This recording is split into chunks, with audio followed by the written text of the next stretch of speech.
Panorama group, जो सोचता है वो करता है। आपके अपने सपनों का आशियाना।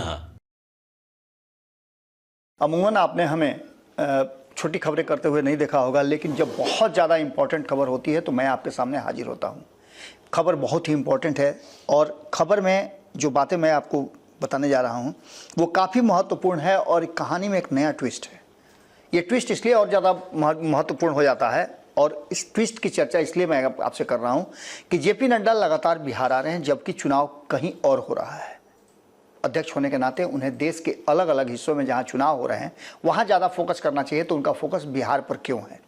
जेपी नड्डा का यह अंतिम कार्यकाल चल रहा है और किसी भी समय उनके पद के उत्तराधिकारी की घोषणा हो सकती है। अध्यक्ष पद पर कौन बैठेगा, ये बातें अब इस बार आरएसएस तय करेगी। उसकी चर्चा हमने आपको की कि आखिर आरएसएस क्या चाहती है और किसे बैठाना चाहती है, किस तरह का व्यक्तित्व का व्यक्ति इस बार अध्यक्ष बनेगा और उसके क्या इम्पैक्ट होंगे, ये सारी बातें हम बता चुके हैं। लेकिन जेपी नड्डा का बार बार बिहार आना और बिहार आकर के एक बार फिर से आज उनकी यात्रा बिहार की है, मीटिंग चल रही है और इस मीटिंग के बीच ही बातें निकल करके जो सामने आ रही है वो हम आपके सामने रख रहे हैं कि इस मीटिंग के बारे में पहले से ये कहा जा रहा था। आपको याद होगा कि 2 दिन पहले जब हम भारतीय जनता पार्टी के कार्यालय गए थे तो वहाँ मुझे जानकारी जो मिली थी उसके अनुसार वो समीक्षा करने के लिए आ रहे हैं। जो सदस्यता अभियान चल रहा है उसको और तेजी से कैसे बढ़ाया जाए, सामंजस्य कैसे बैठाया जाए और दुनिया की जो सबसे बड़ी पार्टी है उस पार्टी को स्थापित कैसे रखा जाए, इस बात को लेकर के वो कुछ गुर सिखाने आ रहे हैं। लेकिन वास्तविकता ये है कि ये तो बहाना है, असली कहानी कुछ और है। कहा यह भी जा रहा है कि अचानक से कार्यक्रम बना है कि नीतीश कुमार से एक बार फिर मुलाकात करेंगे जेपी नड्डा। पिछली मुलाकात जो 22 दिन पहले उनसे हुई थी, उस मुलाकात में बहुत सारे मुद्दे थे जिसको रखा तो गया था, लेकिन उसके बाद क्या क्या हुआ था बिहार की राजनीति में दोनों पार्टियों के बीच में सब आप जानते हैं। इसी बीच में एक खबर और आ गई कि नीतीश कुमार नाराज चल रहे हैं। एक खबर और आ गई कि नीतीश कुमार और भारतीय जनता पार्टी के जो मंत्रिमंडल में लोग हैं उनके बीच में सामंजस्य की कमी है। ये सभी चर्चाएं हो ही रही थी। इसी बीच में एक खबर ये भी आ गई कि नीतीश कुमार को एक बड़ा ऑफर मिल गया है। इन सभी बातों को लेकर के जो वर्तमान परिस्थितियां बनी हैं उसमें साफ साफ जेपी नड्डा के लिए नीतीश कुमार को साधना सबसे अहम हो गया है। इसी बात को लेकर के हम आपको लगातार खबरों में बता भी रहे हैं कि नीतीश कुमार से आज फिर मिलेंगे जेपी नड्डा। ये उड़ती उड़ती खबर आ रही है, कितनी सच्चाई है ये तो आज दिन बीतते बीतते पता चल जाएगा।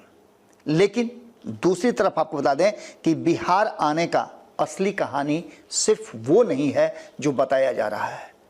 सदस्यता अभियान के लिए नहीं, बल्कि पार्टी के भीतर जो चल रहा है उसको संतुलित करने के लिए, उसमें सामंजस्य बिठाने की बात की जा रही है। जब से दिलीप जायसवाल अध्यक्ष बने हैं तब से पार्टी के भीतर एक बार फिर से गुटबाजी शुरू हो गई है।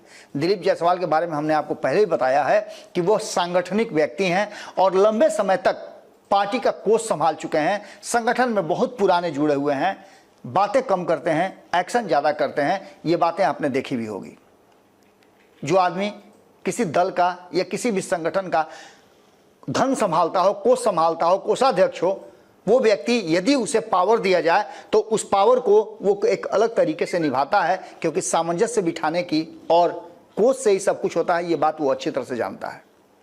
अब ऐसी स्थिति में दिलीप जायसवाल को लेकर के और दिलीप जायसवाल के कार्यशैली को लेकर के सवाल तो खड़े नहीं किए जा सकते हैं, लेकिन कई लोग अपने अपने गुट को, अपनी अपनी गुटबाजी को लेकर के भारतीय जनता पार्टी के भीतर आगे बढ़ रहे हैं।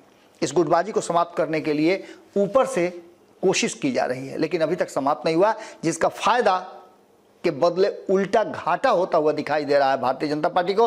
और 2025 का चुनाव सर पर है। ऐसे में नीतीश कुमार से, एनडीए से और विरोधियों से निपटना है। भारतीय जनता पार्टी अपने भीतर के लोगों से निपट रही है। यही स्थिति जनता दल यूनाइटेड की भी चल रही है। उनकी पार्टी के भीतर भी ऐसा कुछ चल रहा है। आखिर इस बात को संभाला कैसे जाए? तो कहीं ना कहीं एक बात तो साफ साफ नजर आ रही है कि आज जब जेपी नड्डा अपने लोगों से बातचीत करेंगे, क्या कुछ निकल करके सामने आता है, किस बात की समस्याएं होती हैं, क्योंकि इस बीच में आपने देखा होगा कि सरकार के बीच में भी सामंजस्य की कमी नजर आ रही है और नीतीश कुमार के साथ तालमेल बिठाने में भारतीय जनता पार्टी को दिक्कत महसूस हो रही है। आगे आने वाले समय में सीट शेयरिंग का समझौता भी है, तो वहीं मंत्रिमंडल के विस्तार की भी चर्चाएं चल रही थी। बोर्ड आयोग की भी बात आपने देखी होगी, उसमें कई बोर्डों का, आयोगों का गठन भी हो गया है, कई अभी होने बाकी हैं। इन सभी विषयों को लेकर के जो पार्टी के भीतर ये महत्वपूर्ण बैठक चल रही है, अब अचानक से 7 सितंबर को जब जेपी नड्डा पटना आए थे तो उन्होंने सीधे नीतीश कुमार के आवास का रुख किया, सरकारी आवास पर मिले, 1 घंटे से ऊपर उन दोनों की मुलाकात हुई, बहुत सारी बातें हुई। एक बार फिर से आज कहा जा रहा है कि जब अपने पदाधिकारियों से, कार्यकर्ताओं से और कोर टीम से बात करके जेपी नड्डा जब बाहर निकलेंगे तो वो सीधे एयरपोर्ट नहीं बल्कि नीतीश कुमार से मिलने जाएंगे और नीतीश कुमार से मिल करके एक बार फिर अनुनय विनय आग्रह करेंगे। क्योंकि आपको पता है कि 2022 में नीतीश कुमार इन्हीं जेपी नड्डा के बात पर, उनके बयान पर पलटी मारे थे।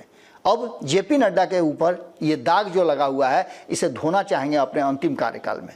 देखना दिलचस्प होगा कि क्या कुछ निकल के आता है। माइक्रो लेवल पे भारतीय जनता पार्टी का कहना यह है कि नीतीश कुमार को मॉनिटर किया जाए और इसके लिए जरूरी है कि नीतीश कुमार से सामंजस्य बिठाया जाए।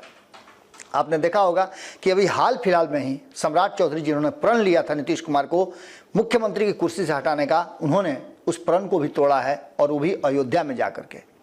उस प्रण तोड़वाने के बाद भी यदि सब कुछ ठीक ठाक नहीं होता है और भारतीय जनता पार्टी नीतीश कुमार के रिश्ते सही नहीं होते हैं तो निश्चित रूप से एक बड़ा प्रश्न चिन्ह खड़ा होता है आने वाले 2025 के चुनाव में। जेपी नड्डा के जाने से पहले क्या कुछ होने वाला है उस पर हमारी नज़र बनी हुई है। हमारे कई रिपोर्टर्स उस पूरी कहानी पर अपना पैनी निगाह रखे हुए हैं। मिनट मिनट का अपडेट हम आपको देते रहेंगे। बहुत बहुत धन्यवाद। पनोरमा ग्रुप, जो सोचता है वो करता है। अगर ये वीडियो पसंद आई और वह बिहार के राजनीति और बिहारियत से सरोकार रखेनी तो सब्सक्राइब बटन दबा के चैनल के सब्सक्राइब कर ली। ओजे एगो घंटी बा, ओकरा बटन दबा देला से कुल सटीक और मारक खबर रुआ मुफ्त में मिल जाई। अगर रुआ पत्रकारिता के हमनी के नया प्रयोग में सहयोग कर चाहतानी तो ज्वाइन बटन दबा दी। पेटीएम नंबर नोट कर ली 9386816700। धन्यवाद।